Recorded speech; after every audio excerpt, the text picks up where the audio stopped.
Get going. All right, welcome aboard, everyone. And what I'll do now is obviously take us through the Zoom session to talk about assessment. And what I'll do is follow the usual Zoom format where we talk about assessment items. And we'll also talk about what's coming up in the forums. And we'll also do just a very quick rehash this week of the assessment topics on the Moodle. So let's have a look at where we'll start. So moving right along. I've tried to frame this. I've actually just put this up as a discussion thread. And the reason being is when we're talking about assessment task number 2, our goal is to make recommendations. And clearly you've probably worked out by now that assessment task number 2 that is actually involves a consideration of assessment as the key theme.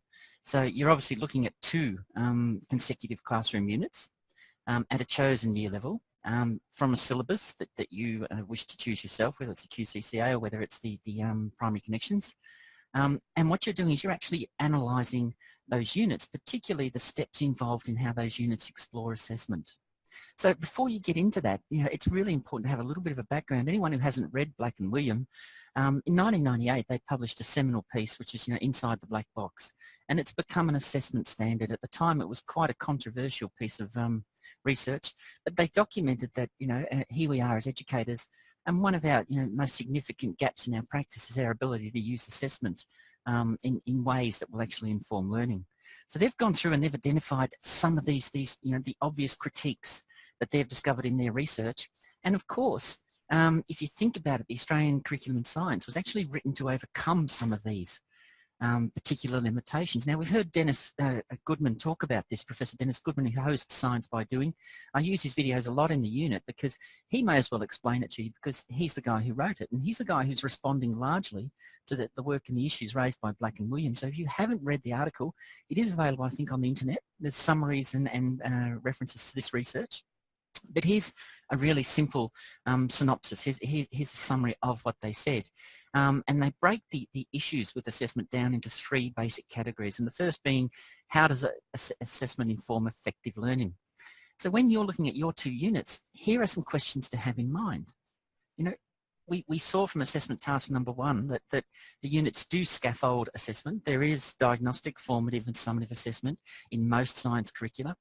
However, it doesn't necessarily always equate to effective learning. So this, the focus of assessment task number 2 is that really critical nexus between assessment and how to develop that assessment, how to create recommendations around that assessment that's actually going to link it more effectively to learning. And some of the feedback I had from students was, I had this in my plan, I had that in my plan. You did, but again, linking learning to assessment was, is really the key task in assessment task number 1. And in assessment task number 2, we look at how to improve that. So, it's a range of issues at work there. So it's not enough just to put it in there. It's actually got to be explicit and connected. And this is what we're talking about here, because we're falling into the same traps that Black and William talk about in these articles. The tests used by teachers encourage rote or superficial learning. In other words, is the assessment really connecting to the diagnostic or the misconceptions we identified in task number 1? And many of us seem unaware of that inconsistency. The questions and other methods teachers use are not shared with other teachers in the same school. So hence the whole notion of common Australian curriculum now, the sharing of resources, the development of primary connections and the 5 E's or the E5 model, depending whatever you want to call it. There is a shared perception here that we're all talking the same language, and now we actually have got access to those tools for assessment purposes. However, as you look when you find your units, they're still not perfect. There are still things you can do to improve them.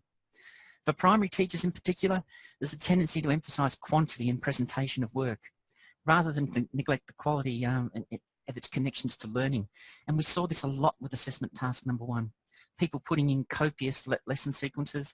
Really, assessment task number 1 was about inquiry processes, identifying a misconception, and then linking to that misconception through your teaching, through your explicit teaching and your formative and summative assessment of how well your teaching addressed that. So it was quite a narrow focus, and instead we found people putting in quantities of information.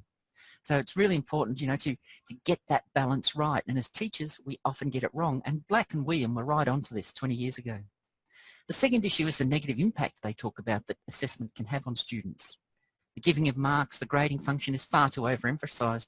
Since then, we've come up with NAPLAN. Since then, we pay attention to PISA. Since then, we're looking at all these international measures, and we've got international and national tables now. We need to get back in our classrooms to actually linking assessment to learning, to that learning function. And this is assessment task number 2. Here's where you'll be doing some of your work. Approaches used in which students are compared with one another, the prime purpose of which seems to be competition rather than personal improvement. And this is a really interesting notion, getting that bell curve. I know it happens to us here in this course of study. At the end of the year, I'm required to press a button. The button presents a bell curve, and then I have to write a 4-page document about why the bell curve is the shape that it is.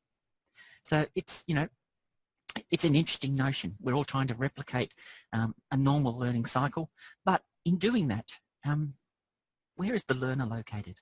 And here's one of the limitations, the negative impact. It's high-stakes stuff, the managerial role. Blake and William talk about this too, the managerial role of assessment. Teachers' feedback, it serves a social and managerial function, often at the expense of learning. And an interesting thing about teachers, they went on to study in this text. They did a little routine study where they looked at teachers' predictions of student performance. And again, what teachers do is they predict how a student will perform on a test constructed by a teacher. And naturally, the student is going to actually replicate the teacher's expectations. So in some ways, it's Pygmalion. It's a self-defeating function. We're testing what we already know to be true. The collection of marks, Black and William talk about this too. It's given higher priority than the analysis of students' work to discern what their actual learning needs. And that's why we're looking at this week's topic of assessment as learning. And so, that's the third in our string of assessment schemes. And the final point that Black and William make, and they make quite eloquently, is that some teachers pay no attention to the assessment records of previous teachers. So we intend to see the learner in isolation. If you're a secondary teacher or teaching science in secondary classrooms, up to year 10, you will find yourself seeing students for 4 or 5 short sessions per week. Your experience of them extends to just those 4 or 5 short sessions per week. You have no broader background. Rarely do you consult, and the only time you actually look at the students' broader perspective is when you get on one school and actually look what's going on in their lives if they're absent or if they're not performing or if there's issues. So we tend to look at assessment very much from a bureaucratic box-ticking exercise. And having planted this notion with you, I really, I'm trying to justify why we've got assessment task number 2 and why it looks the way it is. You need to be doing some serious work and serious engagement with assessment in assessment task number 2. Does that surprise anybody, or is that pretty much what you expected?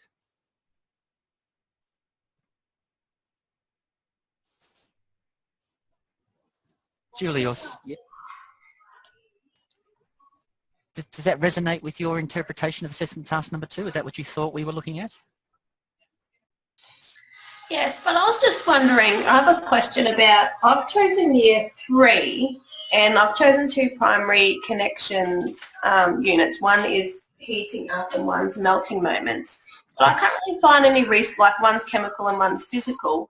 Obviously the heating up would be taught before the melting moments, but I can't really find any research about teaching students about heat before they're taught about the chemical react. Like, where would you suggest looking for stuff like that?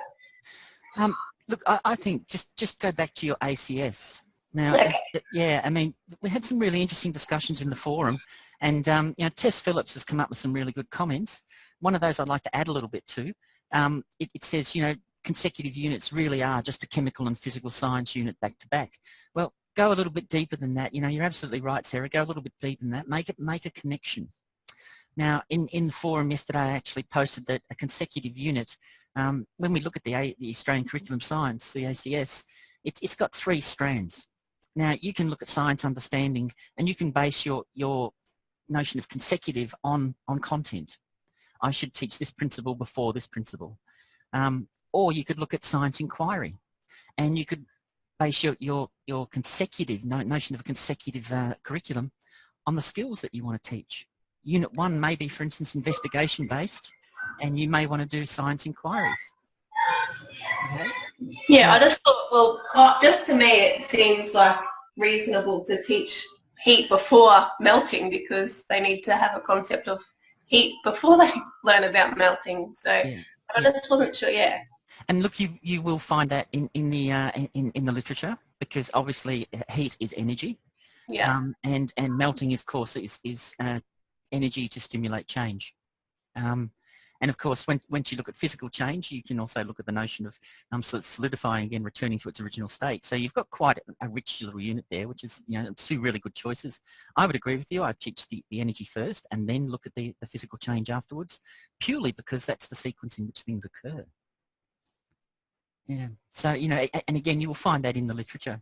And don't be frightened to use, these are integrated strands. The content, the science understandings are no more important than the inquiry skills, and they're no more important than the human endeavour side. You may want to look at the impact of, significant science discoveries on human life and sustainability. That may be the continuity cycle that you put in place. So the first one, you may be looking at aspects of physical sciences. The second unit you do may be chemical science, looking at two significant discoveries that impacted mankind and human nature. There is your consecutive, that's your justification. And then when you look at your units, you'll need to start looking at the content of those units, as Sarah's pointed out, because human endeavour and inquiry skills are done on 2-year cycles, 2-year bands or themes, whereas we all know the science understandings are done on a 1-year age level, usually specific scheme. Even though they're deemed to be, themes within themselves, they can be taught at a range of levels. So really good question. But, make your own decisions about those, and your own science understanding will reflect where you should be teaching each of those concepts and each of those units. And also, justify it in your selection of what you deem to be continuous. What is continuous and why is it continuous? Okay, it's continuous because I link it to the ACS. It's continuous because it's located in this strand, or it's located in several strands, and you can justify what you're doing. So it's really important to justify your practice in this particular assessment task. All right, now moving on, let's look at recapping the week. This diagram becomes particularly important. Most people are looking at the 5 E's. One of the misconceptions we had in the assessment task number 1 is that Gregson actually designed the 5 E's. Not true. Bybee did it, or BB or Bybee, whoever you want to pronounce his name, back in 1997. So, it actually predates Bybee as well. So it's an old model. It's nothing new.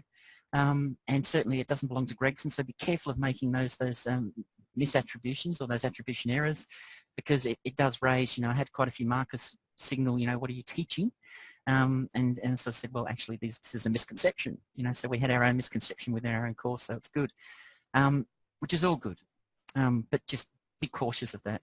So the 5 E's model: diagnostic, formative, summative. This table becomes really important because down here, when we look at elaborate, and we've got the assessment focus, the elaborate stage is really on science inquiry skills. Okay, so here we've got the hands-on. What are they doing with hands-on? Again, they're doing science inquiry skills. So there's something going on here with the learner constantly. So right back here, when we do our description of assessment, what are we doing in this assessment task? We must, if we're using the 5 E's, it's incumbent on us to unpack the science inquiry skills that we're using as well. Because there they are. You can't use the 5 E's without including inquiry skills. So it's really important you do that. Not only that, but you're also going to have summative assessment built around your inquiry skills as well. Because when you send students out to elaborate understandings, they're going to have to do it by doing something, by converting that understanding into an assessment product or process. And evaluate, of course, your science understanding stands alone down here. So really important table, this one. Keep this one very much in mind as you're doing assessment task number 2, because when you're moving through the assessment, you're looking at 2 units of study. You'll be trying to analyse the diagnostic components of those units. You're trying to look at formative assessment embedded within those units and the summative assessments. And you'll see that, it's going to spill across inquiry skills as well as content. So they must be made explicit in the knowledge statements at the beginning of that task. And Colin, how many would you, I've noticed a lot of formative and even diagnostic and summative assessment in the units. How many should we analyse? Because I think my word count would struggle if I did them all. Look, It's a really good question, Sarah, and that did appear on the forum. I can't remember who asked it, but it's a very, very good question. I'll come around to the forums later in the session, but we may as well go right to where you've asked now. Clearly, in assessment task number 2, I'd be analysing the unit and I'd be documenting in a table all of the assessment strategies used. Yes, I've started, but I think there's like, I think I've come up with like 15 types of formative assessment in the one unit. Should I analyse all of those? Now, I'd select. Okay. Select carefully and select strategically. Okay. Give a rationale for why you've chosen the ones that you've chosen. Yeah. Don't we choose 2 of each? Like, is that what it says? Like, that's a minimum, Susan. Okay. Yeah. All right. Yeah. Just check. Right. So, like, minimum of 2, but you obviously don't want us to go over the word count, right? Yeah, that's really important. I mean, you could do a summary of each of those and embed that in your appendices, and then see you've identified 15. These are summarised in the appendix. However, for the purposes of this discussion, I'm going to highlight these 3 formative strategies within this unit and how they connect to these 2 summative outcomes. So take control, throw the furniture. Well, that's a good idea. Yeah. I didn't want to not include them because I've noticed them, but then I didn't want to have to analyse them all because I thought that would be huge. Yeah, and it's a tricky balance. I mean, the aim here is to demonstrate your studentness, as well as to put together a comprehensive unit of study. So, and a good student demonstrates what they know. So whack it in your appendix. Here are 15 I've identified. However, for the purposes of this, these are the salient formative assessment items for this task. These are the ones where I'm going to put the emphasis on and make my recommendations around. Colin, I actually did put something in appendices in my assignment task 1, and I got marked down for being over word count. Like, I only had like 2,500 words in the body of my assessment, and then I put my lesson sequence in my appendix, and I actually got marked down as being over word count.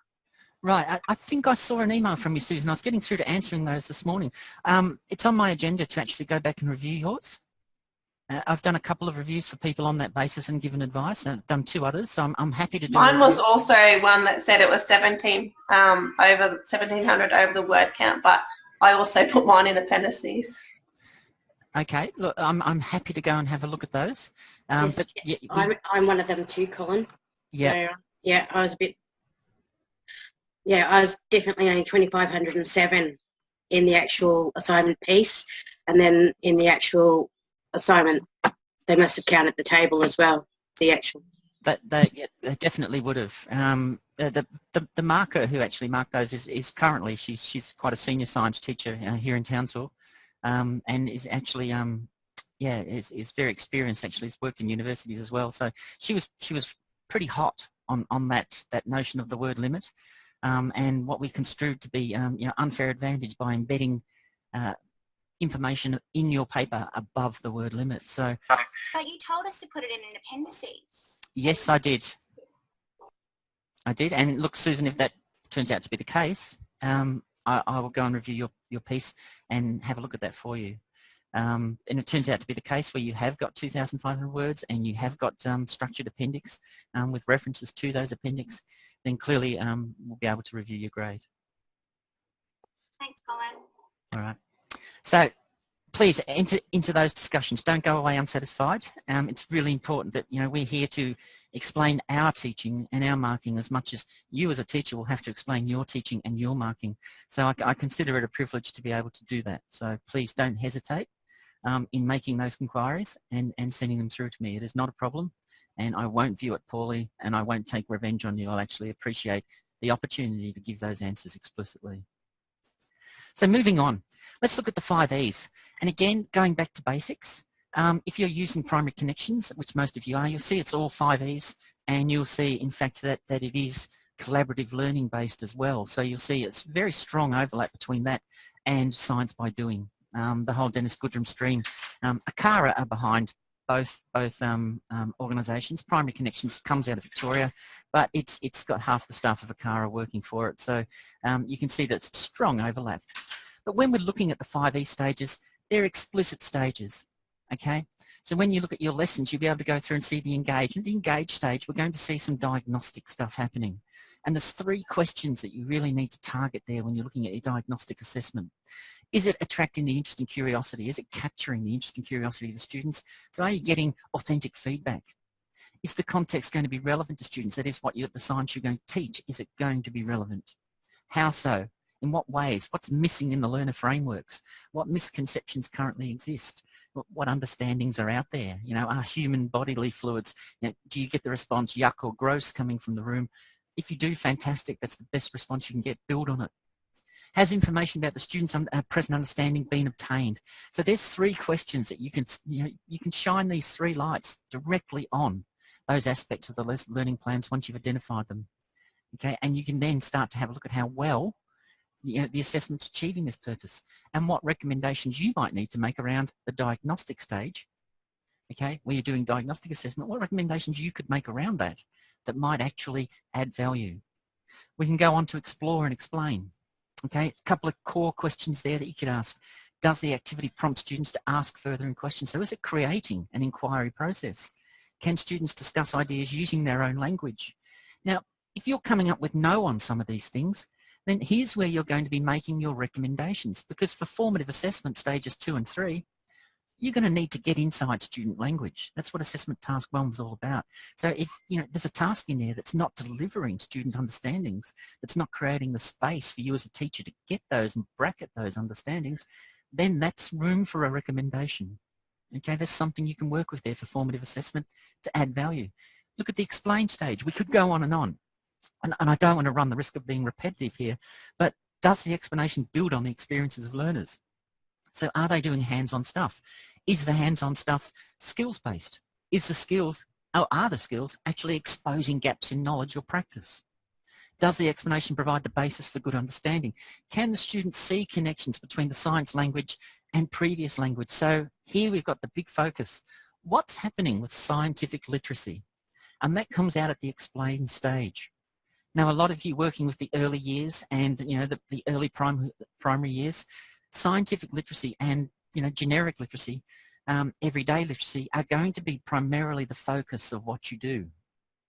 So the explain stage is going to require, for the younger groups, a lot more emphasis.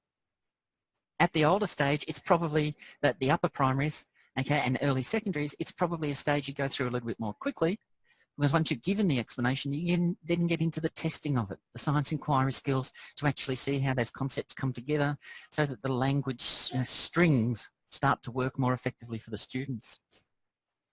We can look at elaboration. And here again, we're getting into, the actual demonstration. How does the assessment actually, unpack student understandings? Can we actually see that their understanding has been extended from one concept to multiple or other concepts? Or is it an inverse understanding? If we do this, then it's going to cause a different reaction over here. So, these are the areas we've got to work on. Are they being given the opportunity to extend and use language? And are they being presented with new challenges and problems? So at the elaboration stage. So, and again, finally at evaluation. So these are the questions. If you shine these, here we've got 15 questions. 15 questions, more than enough for you to actually engage assessment task number 2 with these questions. You may have some of your own, but if you can get in there and use some of these questions to unpack the curriculum, to unpack the assessments, then what you're looking at is the opportunity to really get inside these assessment tasks. Okay, and again, linking it to the 5 E's, why not? We've got this common language. Why not use it to our advantage? Why not use the 5 E's to structure our inquiry about our inquiry processes? So I think there are 15 really valuable questions. And again, I've borrowed them from Dennis Goodrum and the Science by Doing. But if you, as a teacher, if you can take these questioning skills to your task, you're going to address a lot of those issues that Black and Willem talk about in their article. Someone try to... had a question about, with the primary connections, they don't really go into much detail with how peer assessment and stuff like that works. Are we able to put those as recommendations, or they're not really recommendations? Spot on, Sarah. Yeah, that you are able to put those. As a matter of fact, it's an invitation to you to say to take this curriculum by the neck and ring it, absolutely ring it so that you can give it some real value for learners. Okay, that's good. Yep. So again, it's a very open piece of assessment. The aim is to give you the opportunities to demonstrate, your knowledge as students and as pre-service teachers. So this week we talked about assessment for learning. Okay, so again, we're looking at assessment in 3 different ways. We can talk about it diagnostically, formatively, summatively, and then we can also look at it for learning, of learning, and as learning. And we can see that, in this week's content lecture, I talked briefly about both, not too much. Don't want to waste your time because I think you get this, but the challenge is actually now applying it to a curriculum so that you're actually becoming skilled in using these concepts. Assessment of learning, working with evidence to enable teachers and the wider assessment community to evaluate progress. So, here we are looking at assessment products. And assessments as learning. So here we're looking at the processes. So, and the really good thing here in any learning tasks you do, what have they learned, how have they learned, and what's actually helped them to learn. So here we're looking at learning transference. What have we done in this unit? And again, when you're looking at your notion of consecutive units, what inquiry skills, what are understandings, what human endeavours or impacts can I transfer from one unit to another and build upon? So, here we've got that assessment as learning. So regardless of how you describe continuity, whether it's in understandings, in inquiry skills, or in human endeavour, how can it transfer between units? How can I build on them? What processes can I establish in Unit 1 to carry into Unit 2? And here's where you can save a little bit of word space in your assignment as well. It's 3,500 words, but if you do one unit, have a look at how you can transfer, because we've deliberately made it continuous so that one will piggyback on the other. So you won't have to go back to scratch and repeat everything about assessment in the second part of your paper. You've already done a lot of work in part 1. You've already established these formative and summative assessment focus. You've already explored diagnosis and looked at the impact and how they can add value.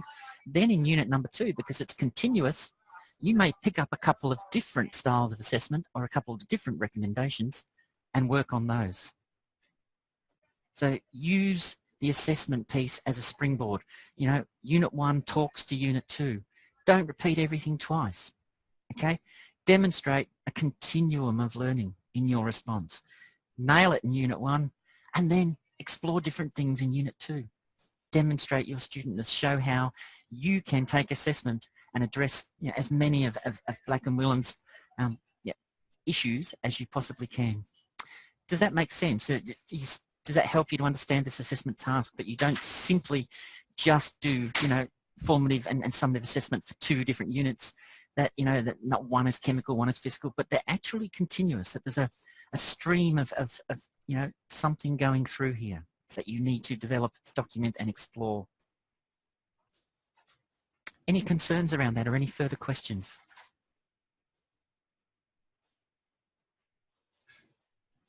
Is that clear, or do you need me to explain a little bit more? No, that's great. For me anyway. All right, thanks, Sarah. Good. It's great to have feedback. Thank you. I appreciate you giving me that feedback. That's good. Please, if it's not clear for you, raise it. If you're sitting there wondering, chances are there's 10 other students who could be listening to this who'll be thinking the same thing. So, do us all a favour and ask. Summary. In the lecture this week, in the content lecture, we actually looked at summary of assessment processes and we looked at diagnostic, formative, summative. There are the types again. Okay, and from there we actually looked at how each of these different tools can work. Now, this information comes directly from Science by Doing in the assessment unit. So if you get onto the Science by Doing website, register as a teacher, log in as a teacher, go to the professional resources, and in there you'll find one on assessment, and they've got several pages of discussion on how each of these tools work. Because when you're looking at making a recommendation, you may want to, as I think Sarah pointed out quite rightly, the primary connections units are a little bit quiet on some aspects of assessment. You may want to design and structure the assessment process as your recommendation, and you may want to use some of the 8 options that Dennis Goodrum offers you in the Science by Doing module. So it's well worth a look if you haven't looked at those already, because once you've looked at your unit and identified what recommendations you're going to make, here is some good advice on how to do it. All right, coming from our own text, Loxley's got some good things to say here too when we're looking at formative assessment. Analogies, role plays, physical models, electronic models and simulations. We talk about physical models. We look at Atom kits. Not every school can afford an Atom kit. For instance, I know Heatley State School here in Townsville we have students doing placements there, and you know, they actually literally have to buy their own paper and resources for students to use. So when they're doing a printout maths sheet, they have to pay for the paper themselves. All teachers do at the school, so that, you know, there are literally no resources. So not everyone's going to have atomic models or model kits, but you know, it's not expensive to buy a few packets of marshmallows and Smarties and jelly beans and toothpicks. And marshmallows and Smarties can actually build little atomic structures, and you can link them together with toothpicks and create, you know, molecular models. So, and then afterwards it's all over, you can sit down and eat them, which is even more fun. So there are a range of ways to look at formative assessment strategies. Drama and debate, creative writing, painting and 3D modelling. I mean, drawing is a huge one. Bringing the arts back into science is a massive gift to science. And Loxy then goes, look at how converting on page 84. And I'm pointing these you know, particular 9 pages to you, or 4 pages to you, because I think that's well worth a read, you know, when you're looking at this assessment task number 2. Revision, peer marking, setting own questions, focused scientific inquiry, collaborative answering. Now, Loxley does these quite well. And again, we're looking at recommendations for assessment task number 2. So what we're trying to do is how we should do things in theory, how can we make things explicit and you know, focus on the functions of learning, as Black and Willem would say. And yeah, just to remind you again. And assessment task number 2, moving on, some other recommendations you may want to consider. Once you've looked at your assessment, for instance, you may want to look at including alternate perspectives. Now, bear in mind your word limit is always going to be a challenge here. And if by the time you've dealt with your assessment issues, there may not be too much room for other things to include, but you may want to bring an Indigenous perspective to some of your assessment tasks. You may want to include more ICTs in the teaching of the unit and the learning. So ICTs for formative assessment. Okay. You may also want to look at some other inquiry processes that you'll embed, and some of these are in detail, you know, well in the primary connections, resources and materials, because they're all collaborative learning strategies. So please have a good look at those. There's a range of options that you can include when you're looking at making other recommendations to the assessment processes and strategies. And you think outside the box. You know, throw the furniture around. You've got lots of opportunities in this assessment task. Looking at this week's forum, how to get you going. And I had a wonderful post in the forums from someone who sort of said, is it okay for us to do this as pairs? Fantastic question, and fully endorse it. I mean, let's look at it that the whole primary connections units are built around collaborative learning in either pairs or teams. So, you know, if our students are doing it, surely it's good enough for us to be doing. So in this task, I've actually set up a forum for this week. It's got 4 steps in the task. And what it asks you to do is to work together, to collaboratively toss around these ideas. So make contact with someone. You can do it as a pair. You just join the forum randomly, if you like, and post something and get someone discussing. I'll be in there. I'll participate. So if you're putting things up, I'll give you instant feedback on it. Okay, or feedback as soon as I get back into the forum. So it's really important to use the forums. For this one, I've given you a structured task. Identify the science understandings. Once you've done that, they're usually at the front of the unit. Explore and explain the 2 phases, which are looking at formative assessment. 3 things to look for there. And then elaborate and evaluate. The 2 phases looking at summative assessment. There are 2 things you can look at there. So these little prompts just to get you focusing on the units, focusing on what's important about assessment task number 2. And then just report back to your group. Discuss, share the results. Now, the forum's been full of a lot of really interesting topics. And it's, you know, assessment task number 2 is purely on the chemical and physical sciences only. Now, if you look at the forum, I've responded to that and definitely put that up there as a chief concern. So assessment task number 1, we allowed you to use the space, earth and biological sciences.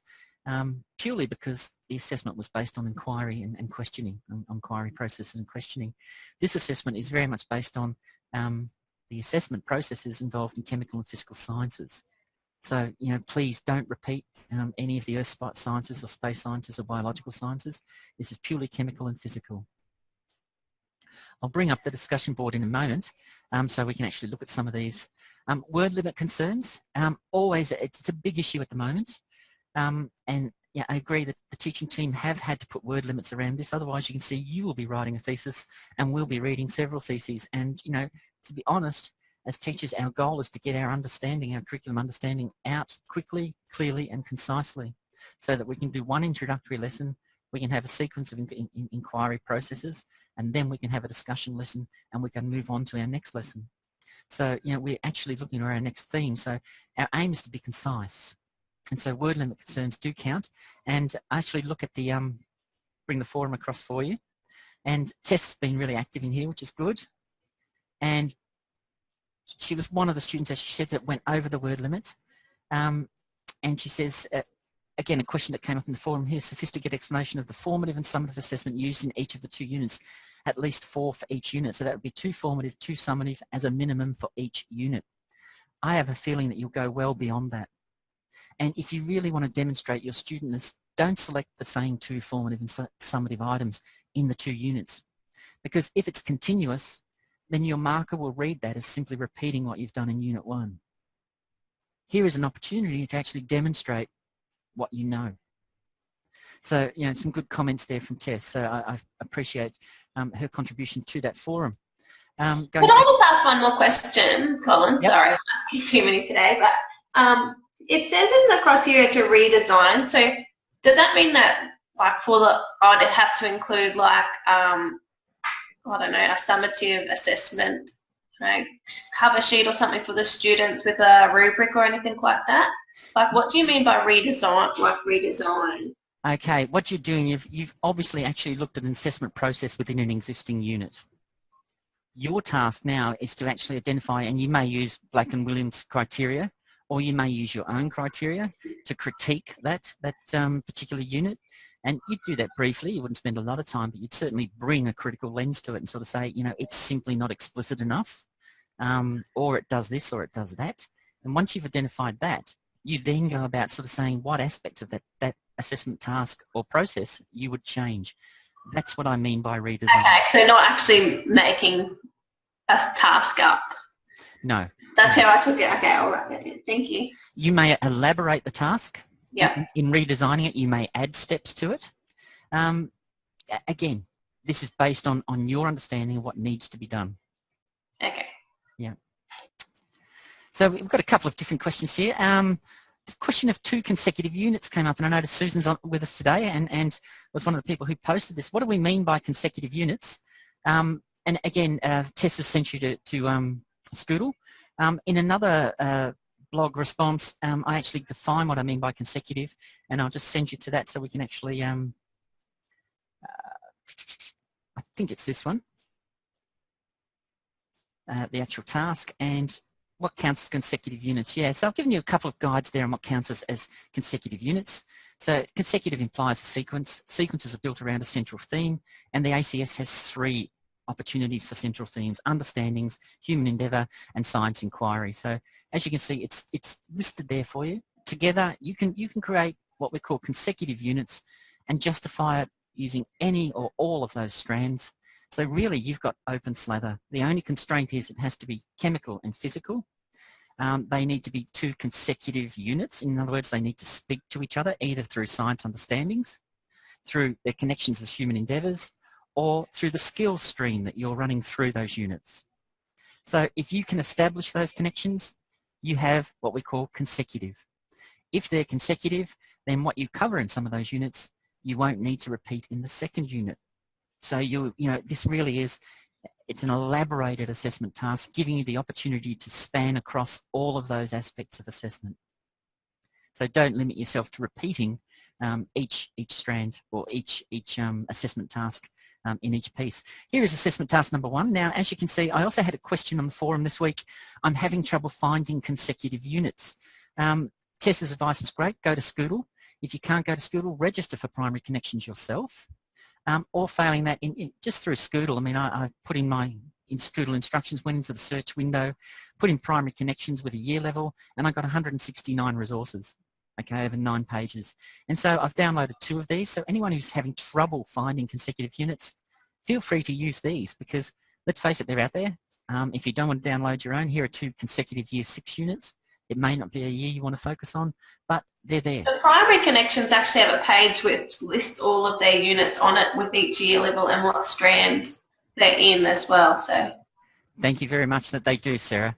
And people are just having a little bit of trouble finding that. So, you know, it is there. My message to you is, and it's not hard to find. And if you can't find it, then here's a couple for you. Okay, and you'll notice one of those is actually 112 pages long. So they're quite large units. They can take a little bit of dissection for you to get through. Okay, so it's, you know, but the whole purpose of this week's Zoom session is to actually try and simplify this task for you. You're looking at assessment, and in those assessment items, you're making recommendations. You've got a minimum of 4 per unit, 2 formative, 2 summative. Once you've identified what those are, you then redesign them. Okay, so it's not a complex assessment task. And if we can simplify it and keep to our word limit, it's quite a doable assessment task as well. You get a chance to demonstrate a lot of knowledge. What else was in this forum that may be of use? Everything's of use, but I'm just thinking that may apply to us. What have I got here? Demonstrate. Oh, how do we demonstrate understanding? Again, the curriculum standards are really important, the standard statements. In assessment task number 1, we had very, very few people actually connect to the curriculum standard statements. So what is an achievement level? What is the, you know, the component level, the C level for Australian curriculum science?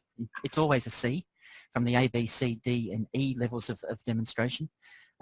So that's the minimum standard you would expect from all students. You're going to have to differentiate then. There'll be some students who don't achieve that, and there's some who achieve above that. But, you know, you need to identify, using those statements, what we mean by understanding. So what learning behaviours will you be looking for? Will you be rewarding? Will you be running with? And what learning behaviours are going to direct you as a teacher to rework your assessment, to refocus it, and to improve and redesign it for, you know, for differentiated learners. So it's really important when you talk about demonstrating and understanding. You know, don't spend a lot of time trying to describe or define what that means. Simply go to the standards because they do it for you. Put all of the standards, the levels of achievement in your appendices, refer to them, and just simply say, you know, understanding in this particular unit, science understands, will be measured using you know, the standard statements. Okay, and level C will be taken as the minimum level of performance for demonstrating competence. And based on that, these kinds of behaviours will be considered to be appropriate student learning behaviours. And you've got a really nice statement there of what understanding would look like. So, you know, again, use your appendices, use the existing materials. No need for you to rewrite it. What you're doing is you're plucking pieces from a puzzle, putting it together into a meaningful string of teaching. Okay, that's what we're trying to do here. And the units for assessment 2, I've talked about that. We talked about consecutive word limit concerns. Again, write your paper first. The best thing to do is, I remember when I did my PhD back in 1997, I think it was, I wrote the thesis first, you know, over 110,000 words. And then I worked out what would come out into appendices, you know, what chapters would need to be refined and remodeled because I had a 100,000 word limit. Do the same with your paper. Okay, write your paper first, then have a look at it and work out what you need to tinker with, what can come out into your appendices, what's essential. So when you identify all your assessment strategies, formative and summative in your unit number 1, you may include that as a table. However, you may describe those strategies, put a description of those in your appendices, and that's going to enable you to send the marker between both streams and get the benefit of you know, maximising your word limit. So, you know, think closely about those issues, and above all, please keep you know, connecting with the forum. And if you can, particularly get in and start working together on the essence of a unit task. Because if you have a group of people that you do know and work with, just simply working and sharing and following the steps involved in this task will enable you to get to a point in a few short weeks where, you know, you will be sitting down and really enjoying this assignment like a fine Cuban cigar. So the aim is not to pressure yourself and paint yourself into a corner. The rest of this course is geared, the sequence is geared towards addressing each of the steps that you'll go through in order to complete this assessment task. So if you can, and do have the time and the commitment, get into a group, work together, because there are some brilliant pre-service teachers in this course. Lots of great ideas. And unfortunately, you know, some people who lost marks in assignment task number 1, primarily it was editorial issues, word limits and the like that caused that.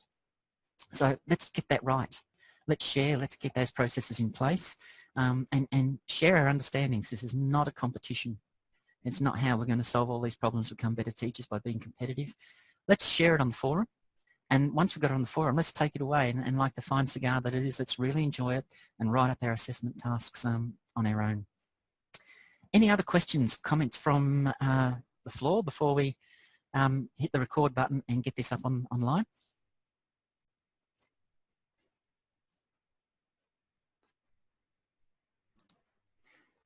Any questions or comments? No, thanks, Colin. I'm questioned out, so. Fabulous. Thanks for your input, Sarah. Really appreciate it. Any other questions from people? All right. Now, what I'll do is I will undertake to look at those 2 assessment tasks again.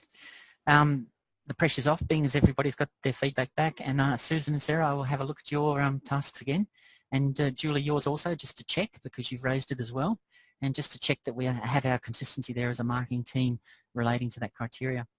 All right. Yeah, so, sorry, Colin, with my lesson plan, I actually ended up putting that in the actual appendices. Right. So that is definitely not counted, isn't it? Is that the same as this one too? Anything you put into the appendices, it's not going to get counted in your word count? That's correct. That's correct. And the problem with that... You have to refer to it though, don't you? You do have to refer to it, yes. You can't just hang it in there. Yeah. And you know, I had a comment from someone who put a PowerPoint slide there and said, but all of that was in the PowerPoint slide. And so I said, okay, did you make it explicit to the marker? Because it's at the marker's discretion how much time they spend swimming around your appendices. But I do know that all the markers were quite keen to see that, you know, you develop these skills and observe them as editorial practice. So, you know, I do know they went in and looked at it, but it is at the discretion of the marker how much time they spend in there. So you do need to make it explicit in the body of your paper. Why the appendices are there, and you know why you're putting them there. This achieves this, or this looks at this, and you'll find it here. And something really simple. Okay. All right. There's no further questions. What I'll do is hit the record button and post this online for people to observe and comment on. Please keep your questions coming in, and if you can get busy in the forums and you do value that sort of shared learning, please do. Because there's some really, really good perspectives floating around in this course, and they're not getting the airspace that they really deserve. There's some very, very good pre-service teachers in this course doing great things with great ideas. Colin, I'm going to miss all your, I love reading all your posts on there. They're quite witty and funny, so just thought I'd tell you that too. Yes, thank you very much. Yes, I enjoy writing them to myself, so please, the more people on there, the better. So that would be great. Thank you. All right. Farewell, everyone, and we'll look at next